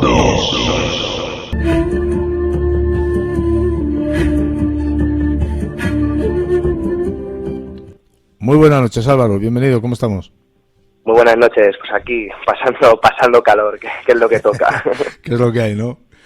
Hoy nos vas a hacer un repaso por uno de los reyes, creo yo, también más importantes de España, ¿no? Que también, como todos los grandes personajes de la historia y de hoy en día también, tienen aquellas cosas escondidas y aquellos enigmas que mantienen dentro de su cabeza y en la parte más íntima, ¿no? En este caso vas a hablar de una especie de obsesión o de obsesiones, ¿no? Sí, vamos a hablar obviamente del personaje más contradictorio que existe en la historia de España y concretamente para mí una de las figuras clave en lo que es nuestra historia moderna, ¿no? Vamos a hablar de Felipe II. Pero también hay que tener en cuenta que cada rincón, cada muro, jardín, etcétera, que posee el Real Sitio del Escorial es una muestra, ¿no?, de esa identidad de Felipe II, que como todo el mundo sabe, pues es el monarca que lo mandó construir. Es decir, aquí podemos encontrar sus creencias, su ideología y su forma de ver el mundo que quedaron reflejadas en aquella fastuosa construcción que podemos ver en Madrid, cerca de Madrid, y que además Juan Alonso de Almela, el doctor Almela, definió como la octava maravilla del mundo, ni más ni menos. Y además aquí podemos ver también ese fervor católico y ultraconservador que tenía este personaje, concretamente en esa obsesión que eran las reliquias. Felipe II mandó recoger reliquias de santos y mártires que se encontraran por toda Europa sin importar el precio a pagar, además. O sea, en un encargo que realizó en 1572 al humanista Amador de Morales, el rey pedía que éste realizara un inventario de todas las reliquias que existían en todo su reino. Hay que tener en cuenta que era ese imperio español en el cual no se ponía el sol. Y en 1597, un año además antes de su muerte, recibió en el Escorial 4 cajas que eran llenas de huesos, objetos procedentes de Alemania, de Flandes, de Países Bajos, y muchas de estas reliquias fueron conseguidas por los tercios, que no dudaban en obsequiar al monarca con estos restos cuando tomaban alguna plaza en campañas militares, ¿no? Entonces, las reliquias fueron almacenadas en grandes estantes que se confeccionaron para tal empresa. Son conocidos los 2 armarios, por ejemplo, que existen a cada lado del altar mayor de la Basílica del Escorial, que fueron decoradas por Francisco Zúcaro, donde a día de hoy se conservan gran parte de ellas todavía. Asimismo, no solo esto, también se crearon relicarios por plateros, como por ejemplo Juan de Arce, que era uno de los más famosos para albergar estos vestigios. Además que tienen una belleza, una preciosidad que hizo que muchos de ellos desaparecieran durante esa rapiña que sufrió todo el conjunto escorialense por parte de las tropas napoleónicas durante la Guerra de la Independencia, es decir, entre 1808 y 1814. Pero aún así, por ejemplo, Fray José de Quevedo, que era uno de los grandes personajes que ha estado dentro de San Lorenzo del Escorial, realizó una lista de las reliquias que se conservaban en el Escorial por parte de Felipe II y contabilizó nada más y nada menos que 7.422 reliquias, de donde podíamos encontrar cuerpos incorruptos de santos, cientos de huesos, también cientos de calaveras, además de diferentes objetos también considerados como sagrados. También se tienen en cuenta esas reliquias que se colocaron en los cimientos y en los muros de las estancias del Escorial. Hay que tener en cuenta, por ejemplo, que en lo alto del cimborrio del Escorial hay un relicario de Santa Bárbara, porque se decía que así podía acabar las tormentas que tan frecuentemente pues asedian y acucian a la zona del Escorial, la Sierra de Guadarrama. O sea, estamos viendo que la lista de Fray José de Quevedo se realizó después del saqueo napoleónico, por lo que además pudo haber más reliquias antes de la Guerra de la Independencia, e insisto, a partir de aquí muchas se perdieron. Y a través de esas puertas que comunicaban con sus aposentos, Felipe II tenía acceso directo a esa colección privada de reliquias, donde no dudaba en acariciarlas, rezarlas. Era una cosa muy extraña.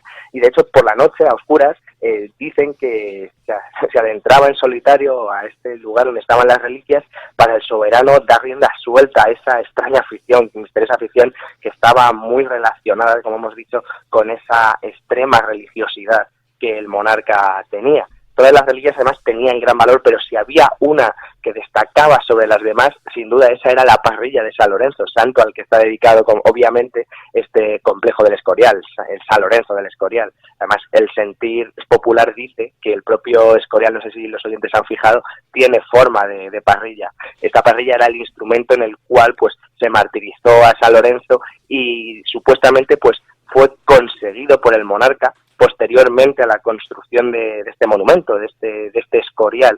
Felipe II cuentan que ordenó buscar este objeto por toda Europa a través de distintos diplomáticos que tenía desperdigados por todo su territorio, y supuestamente en el monasterio de Santa María de la Vall, en la provincia de Lleida, cerca de Lleida, donde finalmente fue donde hallaría una supuesta barra que perteneció a esa parrilla donde murió el santo y que tenía lo que parecía ser piel chamuscada, es decir, propia piel del santo. Además que era un santo, parece que era muy cachondo, porque parece ser que cuando le estaban quemando, dijo algo así como: ya me habéis quemado por delante, ahora darme vuelta y vuelta. Eso es lo que cuenta la leyenda de San Lorenzo. O sea, es un personaje muy curioso. Pero la barra de la parrilla llegó al Escorial, ¿no?, como hemos dicho, y en tiempos de Carlos II el Hechizado se creó una especie de estatua de oro y plata dedicada a San Lorenzo que sostenía aquella reliquia, con lo cual podemos ver que era una reliquia de gran devoción dentro del Escorial, no solo para Felipe II, sino para los Austrias que le precedieron. También más tuvo que tener un valor incalculable, porque claro, estamos diciendo que es una barra bañada de oro. ¿Qué pasa? Pues que ese valor económico también llamó la atención a cuando llegaron las tropas de Napoleón y no dudaron en expoliarla, y a partir de este mencionado saqueo la estatua con la parrilla desaparecería para siempre. Pero a pesar de ello, en Madrid existe una leyenda que cuenta que un madrileño la compró en el rastro de la ciudad para terminar una reja de hierro. O sea, que es una historia también un poco curiosa. Y dicen que cuando llegó a su casa después de ir al rastro, comenzó a limpiar la barra y se dio cuenta de que estaba llena de un brillo extraño, plateado, y el comprador pues no dudó en acercarse a la Casa de la Moneda, donde le concluyeron que la barra era de plata y que contenía una inscripción que decía algo así como que esa barra perteneció a lo que fue la parrilla de San Lorenzo y concretamente a ese objeto de poder que tuvo Felipe II en el monasterio. Pero claro, la gente se pregunta por qué le interesaban tanto las reliquias a Felipe II. Bueno, otro fraile muy famoso dentro del Escorial, Fray Jerónimo de Sepúlveda, llegó a decir que se había convertido en un gran sepulcro de cuerpos santos todo lo que era pues el Escorial. Y no solo esto, sino que también se ha llegado a argumentar que el soberano era un obseso compulsivo que temía por su porvenir y coleccionaba tantas reliquias para ganarse el favor de Dios. Esto no lo digo yo, lo dicen historiadores e hispanistas de gran calado mundial como John Eliot, también por ejemplo el hispanista Geoffrey Parker completa esa introspección psicológica de Felipe II y dice que además era un personaje infeliz que se agarraba a lo sobrenatural porque se sentía eclipsado concretamente por la gloria de su padre, ¿no? Ese emperador Carlos V, cuya gloria pues se mostró en cada batalla y en cada decisión política que tomaba. Más por otra parte también existen hipótesis como la de Juan García Tiesa, esto ya un poquito más ocultista, ¿no? En la que dice que lo que el Felipe II en realidad quería con estas reliquias era pues una especie de crear un acumulador de energía sagrada en este escorial, y gracias a esa acumulación de elementos simbólicos y de reliquias pues se crearía una especie de conjunto lleno de santidad y de influencia benéfica que permitiría al soberano pues regir mágica, sobrenaturalmente entre comillas, aquel mundo en el que gobernaban. Pues vemos también que hay como un lado esotérico relacionado con la figura de Felipe II. Bueno, vemos que hay muchas teorías, ¿no?, diferentes que intentan explicar por qué Felipe II era tan aficionado a las reliquias. Pero, por ejemplo, esto ya lo demostró incluso cuando era un príncipe, cuando era joven. Cuando acompañaba a su padre, por ejemplo, por Alemania, por la ciudad de Colonia, llegó a comprar un centenar de reliquias como si fuesen souvenir, o sea, como si se tratasen, pues, yo qué sé, de cualquier regalito de viaje, ¿no? Pues ya vemos que aquí pues tenía ese toque misterioso en el cual, pues, empezó a tener una obsesión por las reliquias. Además que también tenía mucha fe en las reliquias, no solo por esa obsesión compulsiva, ¿no?, de crear algo sobrenatural, algo mágico en el mundo, sino también por método de salvación y sobre todo como remedio curativo de esas enfermedades que tenía.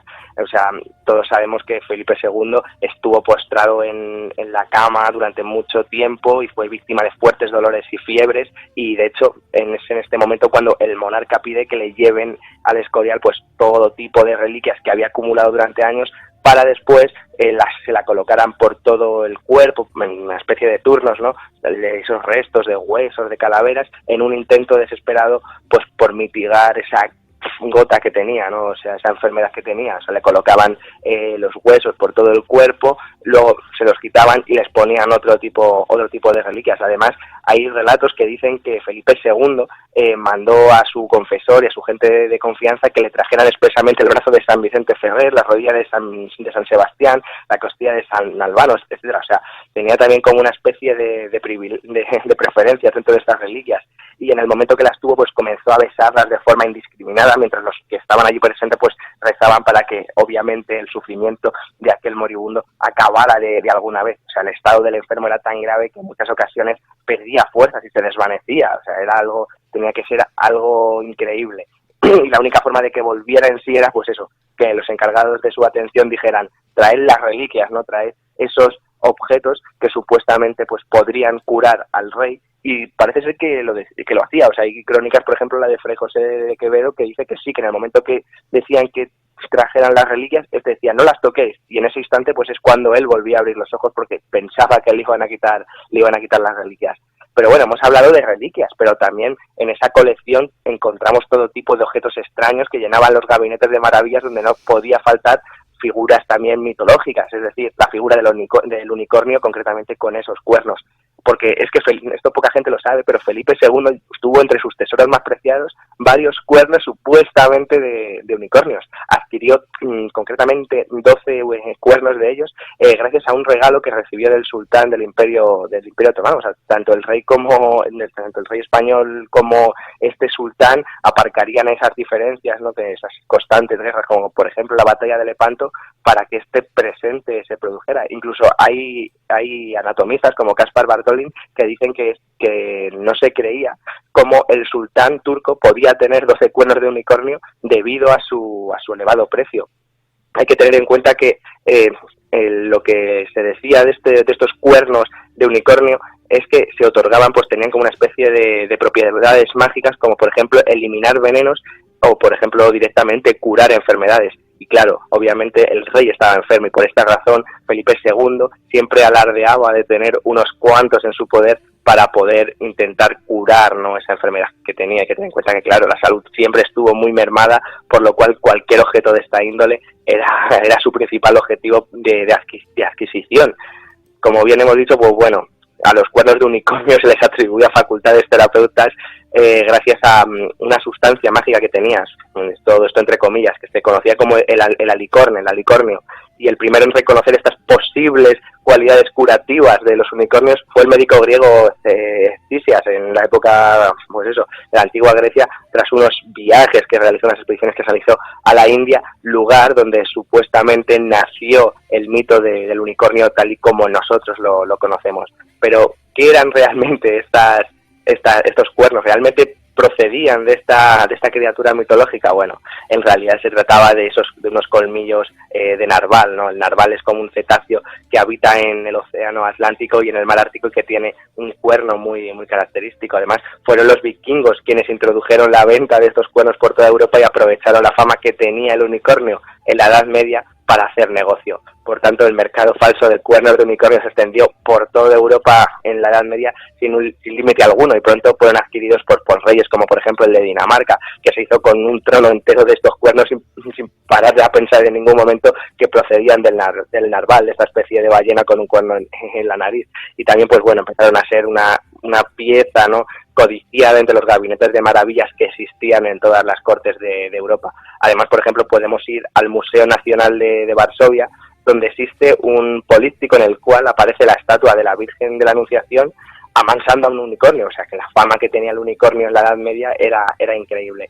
Y no solo eso, sino también los cuernos de unicornio, vamos a también decir cuernos de narval, eran bienes muy preciados, no solo para reyes, sino también para los alquimistas. O sea, este citado alicornio, esta sustancia mágica que tendrían estos cuernos, eran utilizados por esas personas que se dedicaban a la espagiria, que era la alquimia, podemos decir, aplicada a la medicina, pues creían que podían beneficiarse de esos poderes mágicos y sobrenaturales para fabricar jarabes, para fabricar ungüentos y también pues para hacer medicamentos. Entonces, por eso Felipe II se interesó por estos cuernos de unicornio supuestos y llegó a tener y albergar 12 cuernos en el Escorial. O sea, y de hecho algunos de estos cuernos han llegado a nuestros días mostrando esa fiebre que no solo demostró Felipe II, sino que fue en toda Europa y que intentó pues eso, conseguir que el atributo característico de una criatura mitológica como el unicornio pues se pusiese al servicio de los más poderosos de la época. Además, una criatura mitológica que a día de hoy sigue alimentando los sueños de los más pequeños